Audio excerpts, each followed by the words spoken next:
very good morning, students. As I'm posting now uploading so many videos these days, and you know that NEET is coming very close, so many students, they were having doubts. They were asking me that, ma'am, these videos, they are important for NEET point of view or not.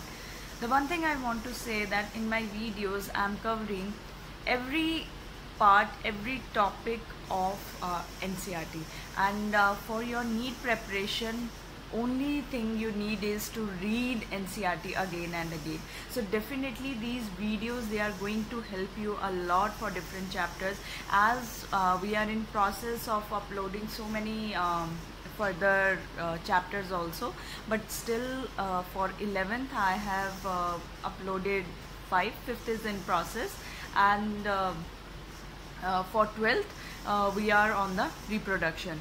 You can request your chapters that you want first, but I'm taking genetics and molecular biology for class 12th after that, and in 11th I'm going to take the physiology part, especially photosynthesis and respiration, which is going to be very important for your NEET preparation also. The second thing students are asking about the board exams. See, these videos, as if you have watched my videos, I have made these videos with keeping in mind that students who have to appear for their board exams, they can write their notes step by step.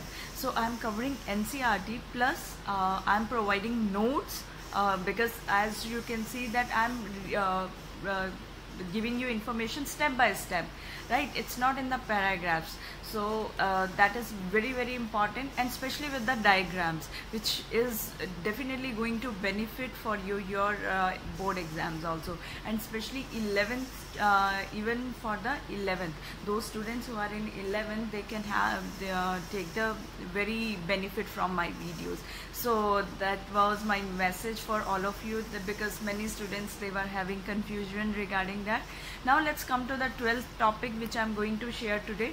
That is, I'm going to complete with the female reproductive system, as we have finished our male reproductive part.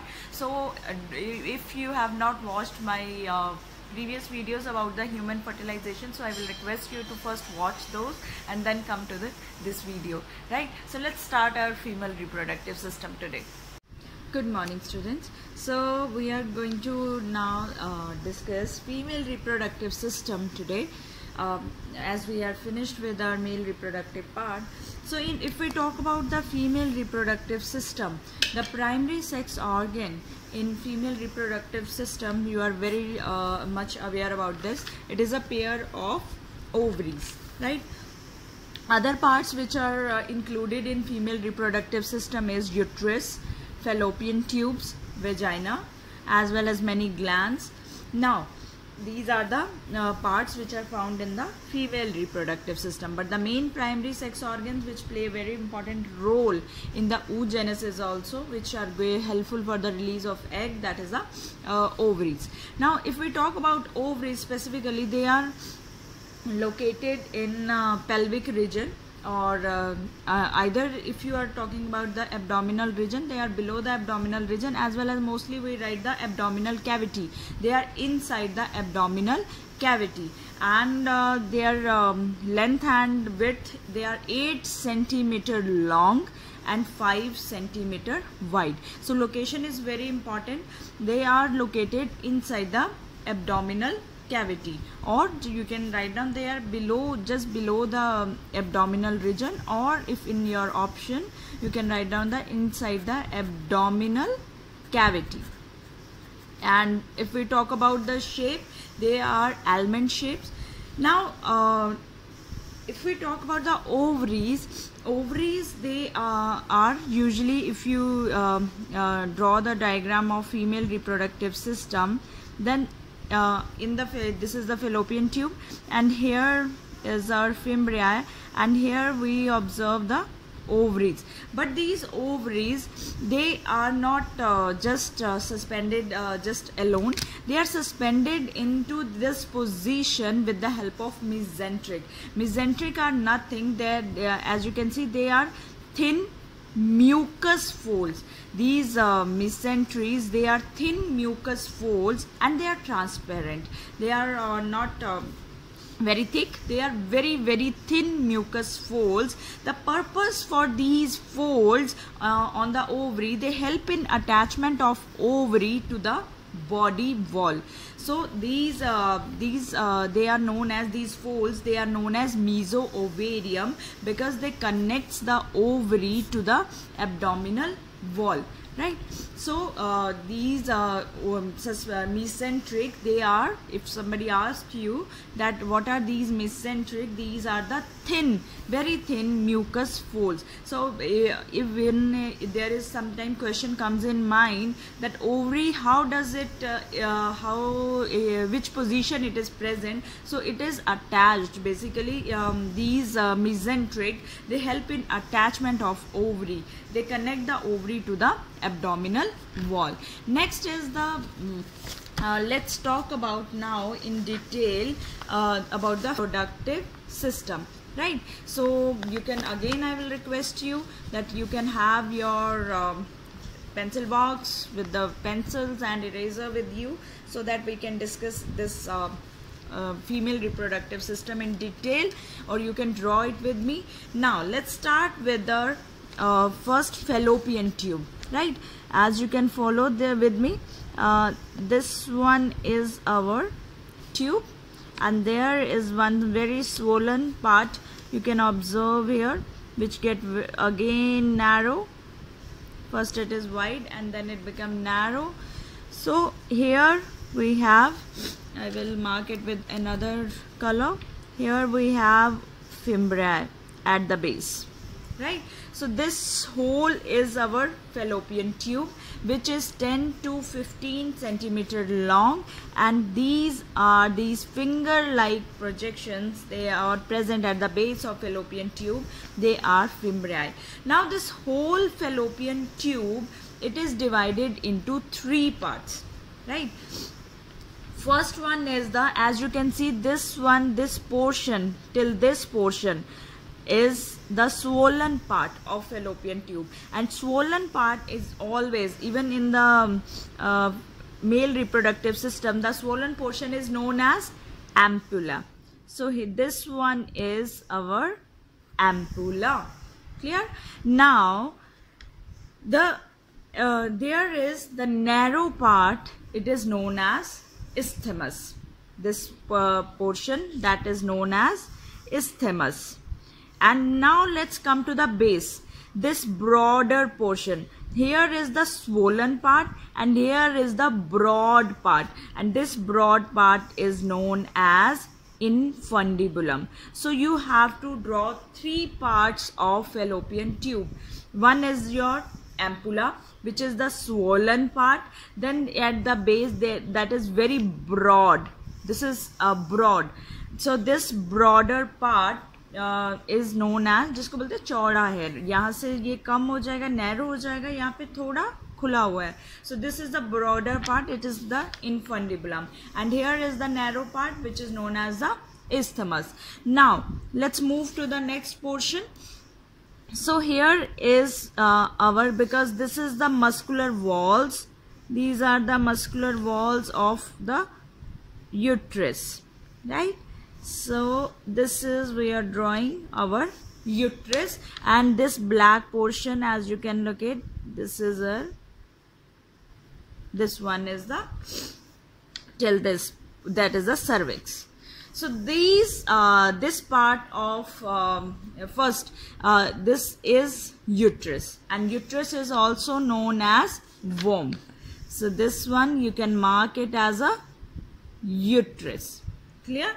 Now this uterus has three layers. As you can see, I have drawn three layers with the different colors. First one, outermost layer, the outermost, this layer, outermost layer is known as perimetrium. Just look at this one. This one is the outermost layer, and this layer is known as perimetrium. Internal layer, I have drawn it with the red color. just locate to this one, this internal, this is the muscular layer. This is known as M for muscle, M for myometrium. So outermost layer is known as perimetrium, right? Outermost layer is perimetrium, and internal one is muscular layer, that is myometrium. This one is our uterus. Now just locate this curved one, pink color portion.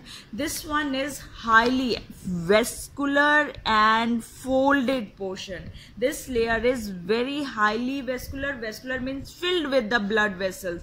This is highly vascular and folded, and it is known as endometrium. So quickly revise these layers. Outermost perimetrium, inner come to this is myometrium, this is muscular layer, and inside to this there is a folded layer which is the endometrium. Now this one is our this is the cervix. This black color till I have drawn, that is the cervix. Now cervix is ultimately open into the vagina. As you can see, this there is our, this one is vagina. This one is, which I am drawing right now, this is vagina. Now this vagina has opening. This vagina is opened into some place. So this opening, this green portion, that is opening of vagina, and it is known as vaginal opening or vulva. Clear? Now this vaginal opening, it is made up of very thin membrane structure, hymen, and it is present only or observed only in case of virgin females. Very, very important point, that where you can observe hymen. Or what is hymen? Hymen is this fold, this vaginal opening. It is actually a very thin membrane structure which is called hymen, and it is observed in the virgin females. Now as you can see on the cervix, there are two openings I have drawn. There are two openings. One is the upper opening, this one, and one is the lower opening here. So upper opening is internal os, and lower opening is known as external os, and this whole is known as with the cervix. So cervix has two openings. One is the upper part, in the upper area, that is the upper opening, internal os, and one is in the lower, that is the external os. Now these I told you that this ovary is not just present in the air. This is suspended in its position with the help of the mesoovarium, or basically with the help of the thin mucus folds, as well as on this direction to the body of the uterus is also, it is attached with the few ligaments or few membrane folds like this. These membrane folds, just follow these membrane folds, they are known as ovarian ligaments. So these structure which I have drawn here, they are known as ovarian ligaments. They are thin membranous folds. Fimbriae, they are fimbriae. So don't get confused. So ovary is suspended into its position with the help of these mesoovarium or the thin mucus folds, as well as with these ovarian ligaments. Clear? And this upper portion of the uterus, it is known as the fundus or fundic. In many books they write it as a fundic, and this broader or the curved portion is known as the body. So quickly let's see what is happening here in this diagram. We will start from again with the fallopian tube. Fallopian tube has three parts, that is the swollen portion is ampulla, broader portion is infundibulum, and then is the isthmus.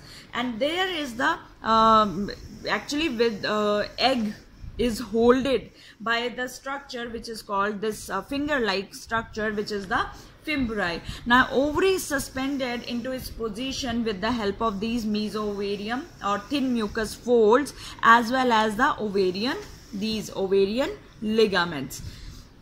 Then this whole portion is your fallopian tube, and this is 10 to 15 centimeter long. The curve, this portion of present on the upper side, that is the fundus or fundic. It has 3 layers. Uterus has 3 layers. Uterus is also known as womb. It is the 3 layers. Outermost is perimetrium, then there is myo, then there is the highly vascular and folded, which is the endometrium. The lower portion which opens here at the base of this uterus is the cervix, and cervix ultimately opens into the vagina, and the opening is known as the vaginal opening. Cervix has 2 openings, that is the internal, that is the upper internal os, that is the upper opening, and external os, that is the lower opening. The main key points we need to remember about female reproductive system, that egg is collected by ampulla. This portion ultimately collects the egg, and then where it is transferred, it transferred to the uterus, and then it is connected to the uterus. Vagina is lined, this vagina, it is lined with the non-keratinized stratified epithelium. This epithelium is very, very important for your MCQs. This vagina has covering which is with the epithelium, that is the non-keratinized stratified epithelium. As well as vagina has another name, that is it acts as a birth canal, as well as it receives the sperm. So if the question comes that where sperms are deposited, without any hesitation your answer will be vagina, right? There is the sperms, they are deposited, sperms are deposited here in the vagina, not in the cervix, and it is covered with the non-keratinized stratified epithelium. Then fallopian tube, I told you that it has 3 parts, ampulla, infundibulum and isthmus. Ampulla is the swollen part, and infundibulum is the broad funnel-like, and at the base fimbriae as present. The purpose of fimbriae is basically, now as you can see, these are the finger-like, these are very curved portions, so it moves when this ovary release eggs, it moves and it collects egg. So purpose for having fimbriae at the base is to collect egg. Sometimes the question is asked, the place of fertilization. So fertilization takes place in ampulla. So site for fertilization is ampulla, and site for implant is uterus. These 2 things are very important, and sperms are deposited in the vagina. I hope you are clear with the female reproductive system. Continuing with this lecture, in the next video I am going to talk about some other important terms about the female reproductive system.